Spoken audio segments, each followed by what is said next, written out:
ஒரு காலத்தில் ராஜேஷ் என்ற பணக்காரன் நகரத்தில் பெரிய மாளிகையில் வாழ்ந்தான். பணமும் பெருமையும் அவனது வாழ்க்கை. ஏழைகளின் வேதனைக்கு அவன் ஒருபோதும் கவனம் செலுத்தவில்லை. ஆனால் ஒரு நாள் திடீரென ஏற்பட்ட தீ விபத்தில் அவன் சொத்துக்கள் அனைத்தும் அழிந்தன. நண்பர்கள் விலகினர், உறவுகள் மறைந்தன.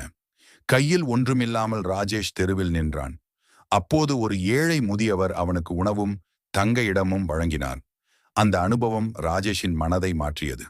பணம் அல்ல, மனித நேயமே உண்மையான செல்வம் என்பதை உணர்ந்தான். எளிய வாழ்க்கையை ஏற்று மற்றவர்களுக்கு உதவத் தொடங்கினான். ஒரு காலத்தில் ராஜேஷ் என்ற பணக்காரன் நகரத்தில் பெரிய மாளிகையில் வாழ்ந்தான். பணமும் பெருமையும் அவனது வாழ்க்கை. ஏழைகளின் வேதனைக்கு அவன் ஒருபோதும் கவனம் செலுத்தவில்லை. ஆனால் ஒரு நாள் திடீரென ஏற்பட்ட தீ விபத்தில் அவன் சொத்துக்கள் அனைத்தும் அழிந்தன. நண்பர்கள் விலகினர், உறவுகள் மறைந்தன. கையில் ஒன்றுமில்லாமல் ராஜேஷ் தெருவில் நின்றான். அப்போது ஒரு ஏழை முதியவர் அவனுக்கு உணவும் தங்க இடமும் வழங்கினார். அந்த அனுபவம் ராஜேஷின் மனதை மாற்றியது. பணம் அல்ல, மனித நேயமே உண்மையான செல்வம் என்பதை உணர்ந்தான். எளிய வாழ்க்கையை ஏற்று மற்றவர்களுக்கு உதவத் தொடங்கினான்.